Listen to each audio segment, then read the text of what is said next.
Здравейте и добре дошли в канала на Буркан VN.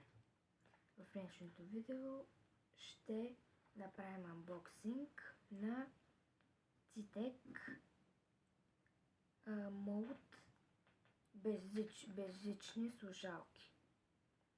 Тук имаме Touch Control. Самите слушалки тежат 3,8 грама. Monosmart технология и 25 часа живот на батерията, който е повече от един ден. И нека да ги отворим, да видим за какво става въпрос.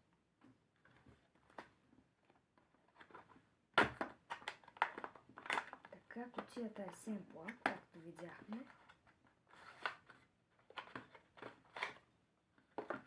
Имаме опътвания, в които между другото пише всичко за тези слушалки. Така че ако не разбирате нищо, това ще ви помогне.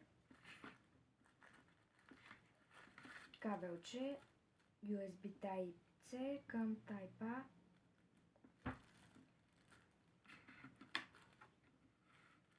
Слушалките, самите слушалки и кутийката й.